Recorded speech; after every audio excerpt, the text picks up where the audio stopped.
پہلی بات تو یہ یاد رکھیں کہ میں اور آپ، ہماری ذات میں کوئی کمال نہیں ہے، ہمارا تعارف صفتوں کی وجہ سے۔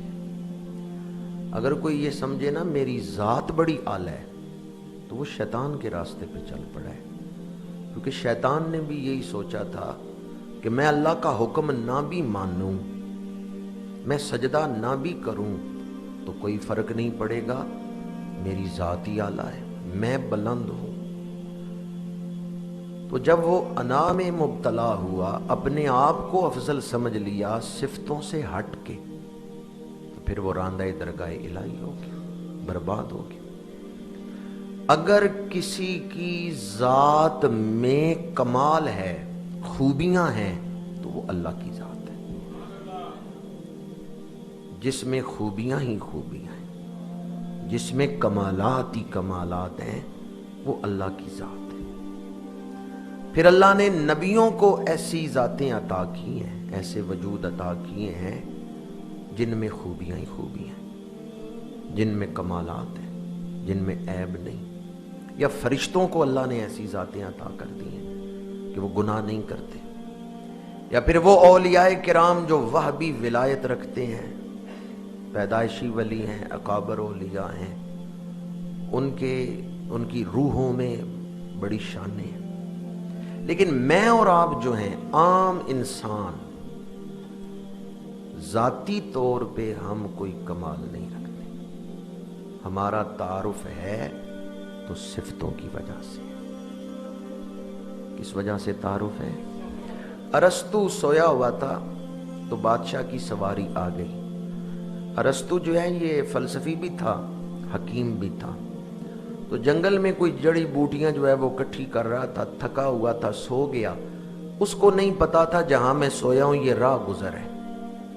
بادشاہ کی سواری آئی، اس نے دیکھا راستے پہ ایک بندہ سویا ہوا ہے۔ بادشاہ ناراض ہوا، سپاہیوں سے کہا اس کو اٹھاؤ، انہوں نے اٹھایا، اور اس تو کروٹ بدل کے پھر سو گیا۔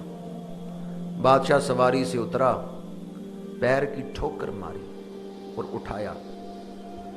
ارسطو نے کہا کون ہو جو مجھے پیر کی ٹھوکر مار رہے ہیں؟ اس نے کہا میں بادشاہ ہوں۔ ارسطو نے کہا اپنا تعارف کرواؤ کہ تمہارے اندر خوبی کون سی ہے۔ بادشاہ ہونا تو تعارف نہیں ہے، خوبی کیا ہے تمہارے اندر، اپنا تعارف کراؤ۔ اس نے کہا میرے پاس اتنے لشکر ہیں، میرے پاس اتنا مال ہے، میرے اتنی زمین ہے جس پہ میں حکومت کر رہا ہوں۔ ارسطو نے کہا یہ ساری چیزیں باہر کی ہیں، مال بھی تیرے وجود سے باہر ہے، اور لشکر جو فوج تو بتا رہا ہے یہ بھی تیرے وجود کا حصہ نہیں، یہ بھی باہر کی چیز ہے۔ ایک وقت آئے گا تو ان سب چیزوں کو چھوڑ دے گا۔ تیرے اندر کیا ہے، تو اپنا کمال بیان کر، تیرے اپنے وجود میں خوبی کون سی ہے، وہ ہنر بیان کر، وہ فن بیان کر جو تیرے وجود کا خاصہ ہے، جو تیرے اندر ہے۔ تو آج ہمارے ہاں بھی بہت سارے لوگ باہر کی چیزوں پر ہی فخر کر رہے ہیں، اپنے اندر تو خالی ہیں۔ کپڑوں پہ فخر کیا تو کپڑے شخصیت کا حصہ ہیں؟ کپڑے تو شخصیت کا حصہ نہیں۔ جب اپنے جسم پہ ہی فخر کر لے بندہ کہ میں انسان ہوں، میرا جسم بڑا اعلی ہے، اور قرآن نے فرمایا لقد خلقنا الانسان فی احسن تقویم، کہ ہم نے انسان کو سب سے خوبصورت شکل میں بنایا ہے۔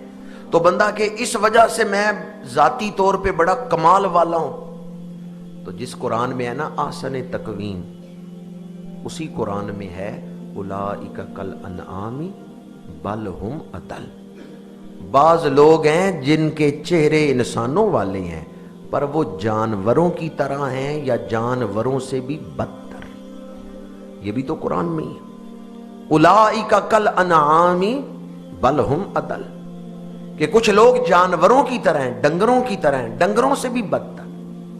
فہی کالحجارۃ او اشد قسوۃ، پتھروں کی طرح ہیں ان کے دل، یا پتھروں سے بھی سخت۔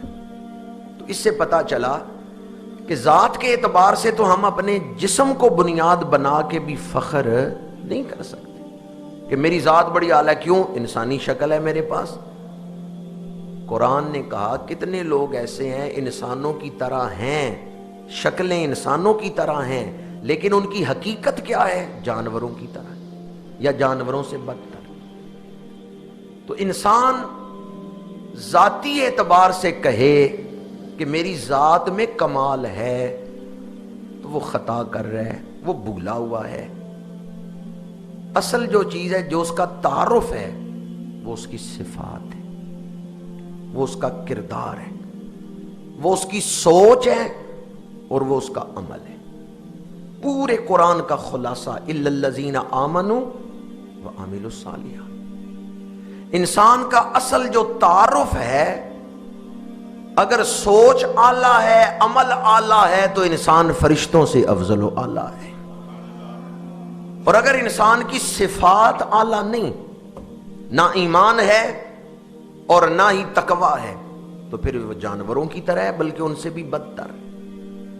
اب تک میں نے ایک بات ہی آپ کے سامنے بیان کی ہے کہ میں اور آپ ذاتی طور پہ کوئی کمال، کبھی اس غلط فہمی میں مبتلا نہ ہو کہ میں بڑا اعلیٰ۔ ہمارا تعارف کس سے ہے جی؟ اپنی صفات پہ غور کریں کہ میری عادتیں کیسی ہیں، میری صفات کیسی ہیں۔ حضرت سیدنا امیر المومنین فاروق اعظم رضی اللہ تعالیٰ عنہ دربار خلافت میں بیٹھے ہیں، امور سلطنت پہ مشورہ ہو رہا ہے، باہر کچھ سردار آئے ہیں ملنے کے لیے، انہیں اذن بار یابی نہیں ہوا، وہ باہر ہی بیٹھے ہیں۔ حضرت بلال حبشی آ گئے، سیدنا فاروق اعظم کو پتا چلا بلال آئے ہیں، تو آپ نے اجازت دے دی کہ بلال ملنے کے لیے اندر آ جائے۔ بلال حبشی اندر آئے، فاروق اعظم اٹھے، بازو پھیلائے اور فرمایا مرحبا سیدی بلالا، مرحبا میرے آقا بلال آ گئے، سیدی بلال میرے آقا بلال آ گئے۔ یہ کون ہیں جو کہہ رہے ہیں میرے آقا بلال آ گئے؟ جو خود اتنے بڑے مرتبے کے مالک ہیں کہ کیسر و کسرا ان کا نام سن کے کانپتے ہیں۔ وہ عمر جو بلند قامت، سرخ و سفید رنگ، گرجدار آواز، مراد مصطفیٰ ہیں، اسلام کا روب ہیں، شوکت اسلام ہیں، جنہیں حضور نے دعائیں کر کے مانگا ہے، وہ عمر کھڑے ہو گئے۔ کس کے لیے؟ حضرت بلال حبشی کے لیے۔ اور لقب کیا دیا ہے؟ مرحبا سیدی بلال، میرے آقا بلال آ گئے۔ وہ سردار جو پہلے سے بیٹھے ہوئے تھے، انہوں نے اعتراض کیا، انہوں نے کہا ہم اتنی دیر سے آئے بیٹھے ہیں، ہمیں ملاقات کی اجازت نہیں دی، اور بلال آئے جو کبھی غلام تھے، جو بکتے بکاتے آئے، جو حبشے کے رہنے والے ہیں، ان کے لیے آپ کھڑے ہو گئے، انہیں فوراً ملاقات کی اجازت بھی مل گئی۔ جب ان سرداروں نے اعتراض کیا تو حضرت فاروق اعظم نے فرمایا بلال ذرا اپنی پشت سے کپڑا تو ہٹاؤ، ذرا اپنی پشت تو ننگی کرو۔ حضرت بلال حبشی نے پشت ننگی کی، زخم نظر آئے، داغ نظر آئے زخموں کے، کہ کبھی یہاں زخم تھے، زخموں کے داغ نظر آئے۔ حضرت فاروق اعظم نے فرمایا اے سردارو، جانتے ہو بلال کی پشت پہ یہ داغ کیوں ہے؟ ایک دور تھا جب کلمہ پڑھنے والے پہ ظلم کیا جاتا تھا، امیہ بن خلف نے بلال حبشی کو آگ کی انگاروں پہ لٹایا ہے، پر آگ کی انگاروں پہ لیٹ کر بھی بلال نے رسول اللہ سے بے وفائی نہیں کی۔ آگ کی انگاروں پہ لیٹ کے بھی بلال کلمہ حضور کا ہی پڑھتا رہے ہیں، احد کا نغمہ سرمدی الاپتے رہے ہیں۔ میں بلال کے لیے اس لیے کھڑا ہوا، میں نے بلال کا کھڑے ہو کے اس لیے استقبال کیا، اور فوراً بلال کو اذن باریابی اس لیے بخشا کہ بلال کا سینہ عشق رسول سے بھرا ہوا ہے، بلال کے کردار میں استقامت ہے، بلال صبر کرنے والے ہیں، اور بلال خزاؤں میں بھی وفا کرنے والے ہیں۔ خزاؤں میں ہوتا ہے وفاؤں کا امتحان، اچھے حالات میں، سوکھے حالات میں تو ہر کوئی ساتھ دے لیتا ہے، خزاؤں میں ہوتا ہے وفاؤں کا